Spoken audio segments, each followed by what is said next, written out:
कहते हैं कि एक तस्वीर हजारों शब्दों के बराबर होती है, लेकिन जब उसी तस्वीर को हाथ में पेंसिल लेकर या फिर रंगों से सना हुआ ब्रश लेकर दिल की भावनाओं के साथ बनाया जाता हो, तो फिर वही तस्वीर पेंटिंग कहलाने लगती है। और फिर वो सिर्फ हजार नहीं, फिर वो लाखों और करोड़ों शब्दों के बराबर हो जाती है। नमस्कार, मैं आपके साथ के राणा, कवरेज 18 देख रहे हैं आप। हमारे साथ आज ऐसी ही एक आर्टिस्ट है जो पेंटिंग आर्टिस्ट है, संचित जैन। आज उनसे बातचीत करेंगे और उनसे चर्चा करेंगे। स्वागत है मैम आपका। Thank you sir, thank you sir. Ma'am, सबसे पहले आपके पेंटिंग्स को लेकर बातचीत होगी, चर्चा होगी कि इस पेंटिंग्स को बनाने के पीछे का उद्देश्य क्या कुछ है। पेंटिंग्स को बनाने के पीछे का उद्देश्य तो कुछ भी नहीं है। ये एक रंगों की अनुभूति है और जो कलाकार के मन की अनुभूति होती है वह अपने चित्रों के माध्यम से बताना चाहता है और हर एक पेंटिंग एक मैसेज ज़रूर देती है। मेरी पेंटिंग्स का ये मैसेज है कि प्लीज़ कंजर्व नेचर।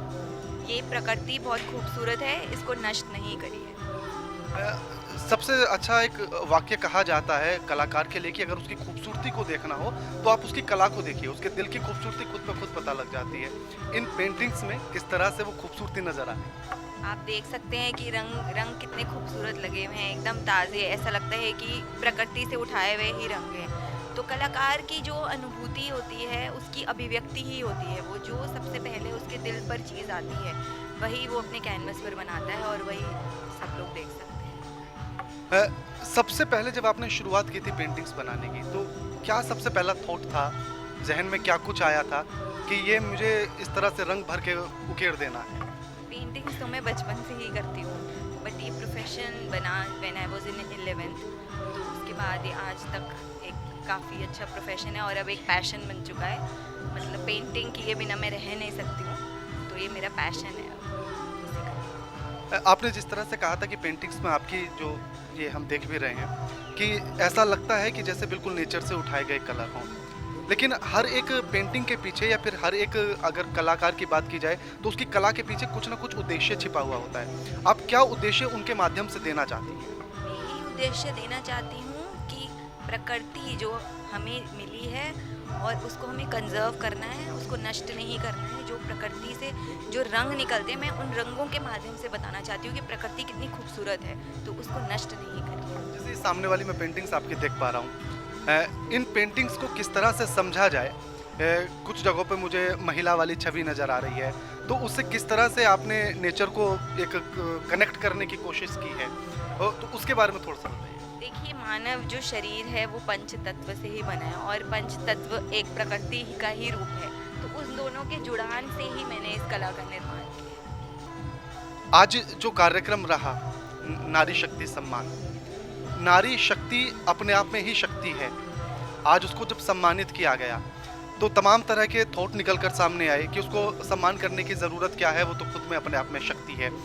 तो ये कहाँ से निकल कर आया या फिर कहाँ पर हमारी चूक हो गई कि हमने उसको शक्ति मानना भूल गए, या सिर्फ मंचों तक ही हमने उसको शक्ति माना और मंच से उतरते ही फिर सारी बातें भूल गए हम। ये कहाँ हमारी चूक रही होगी? देखिए, आप दुर्गा माँ को पूजते हैं, लक्ष्मी माँ को पूजते हैं, तो फिर जो माँ सामने है उसको क्यों नहीं पूजते? उसको पूजने के लिए एक दिन क्यों बनाते हैं कि वुमेंस डे होना चाहिए या ये डे होना चाहिए? तब अपनी माँ को पूजते हैं घर में, तो सब माँ ही तो है ना एक तरीके की। ये सवाल मेरे जहन में आया, सोशल मीडिया पे एक अक्सर मैसेज बड़ा फॉरवर्ड होता है कि अगर माँ बाप को रखने की जिम्मेदारी बेटी के कंधों पर होती तो शायद ये वृद्धाश्रम नहीं होते। उसके फिर जवाब में एक और मैसेज चलता है कि अगर बेटियां अपने सास ससुर को माँ बाप मानने लगें तब भी ये वृद्धाश्रम नहीं होते। तो इस सोच को कैसे बदला जाएगा? देखिए, बेटियां अगर अपने सास ससुर को माँ बाप मानने लग जाए तो सास ससुर का भी ये फर्ज है कि वो बहू को बेटी मानने लग जाए। ये एक बड़ा कहा जाए कि एक बड़ा कॉम्प्लिकेटेड सी चीज़ें हैं ये, कि ना तो वो बेटी मानने के लिए तैयार होते हैं और ना ही वो माँ बाप मानने के लिए तैयार होती है। अभी तक जो ज़्यादातर देखा गया, कुछ बदलाव इसमें आ भी रहे हैं, और किस तरह से बदलाव आएगा, कहाँ से शुरुआत हमें करनी होगी? ये सबसे पहले हमें अपनी सोच में बदलाव लाना होगा इस चीज़ को बदलने के लिए। अगर हमारी सोच बड़ी नहीं होगी तो ये चीज़ कभी बदल ही नहीं सकती है। और एजुकेशन जो है वो इस चीज़ में बहुत इम्पोर्टेंट रोल है। If the people is educated तो उसको पता है कि मुझे कैसे ट्रीट करना है लोगों की। लेकिन आने वाले टाइम में मैं देख रही हूँ कि सहन शक्ति ख़त्म होती जा रही है, चाहे वो औरत हो, चाहे वो आदमी हो, चाहे वो सास हो, चाहे वो ससुर हो। तो लोगों को अपनी सहन शक्ति मेंटेन करना बहुत ज़रूरी है किसी भी रिश्ते को एक नया रूप देने के लिए। क्या कभी आपके अब तक के जीवन में ऐसा कोई टाइम आया जब आपको एक औरत होना या एक लड़की होने की वजह से कुछ पाबंदियां लगाई गई हो परिवार की तरफ से? नहीं नहीं, बिल्कुल भी नहीं लगाई गई हैं। मैं एक औरत भी हूँ, मैं एक बीवी भी हूँ और मैं एक बच्चे की माँ भी हूँ। तो मेरे ऊपर आज तक अभी तक कोई पाबंदी नहीं है। और मैं सबसे बड़ी बात एक कलाकार हूँ। तो कलाकार तो हमेशा एक पंछी की तरह होता है जो बंदिश में नहीं रह सकता है, तभी उसकी कला निखर कर आती है। आखिर ज़्यादातर ऐसा देखा जाता है, जो ये भी कहते हैं ना कि हमने अपने बच्चों को फ्रीडम दे रखा है।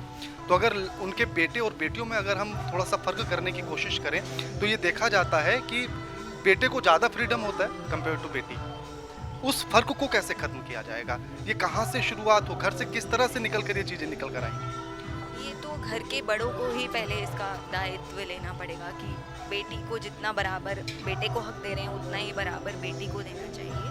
तो चाहे वो एजुकेशन हो, चाहे वो सबसे पहली चीज़ घर से संस्कार होते हैं जो बच्चे को मिलते हैं। जो बीज हम अब बो देंगे बच्चे के अंदर, वही चलकर वो आगे डेवलप करेगा। तो सबसे पहले हमें अपने संस्कारों को, खुद के संस्कारों को बदलने की ज़रूरत है, तभी हम आगे अपनी जनरेशन को, अपने बच्चों को बदल सकते हैं। क्या संदेश देना चाहती हैं आप आने वाली पीढ़ी को और युवाओं को? मैं यही संदेश देना चाहती हूँ कि जो हमें ज़िंदगी मिली है, जो भगवान ने या परमात्मा ने जो हमें ज़िंदगी दी है, उसका अच्छे से व्यापन करिए। ईर्ष्या, भेदभाव में कुछ नहीं रखा। थैंक यू मैम, हमारे साथ ये तमाम बातचीत करने के लिए और ये खूबसूरत तस्वीरें जो हमने आपको दिखाई, पेंटिंग्स दिखाई, कलर्स जो रंग भरे हुए थे, उन सारी चीज़ों को और जिस तरह से अभी मैम ने कहा कि बिल्कुल ऐसा लगता है कि इन कलर को, इन रंगों को प्रकृति से उठाया गया हो। बहुत संदेश इनके पीछे छिपा है, सिर्फ एक नज़र चाहिए, एक नज़रिया चाहिए उस संदेश को ढूंढने के लिए। फिलहाल इतना ही, नमस्कार।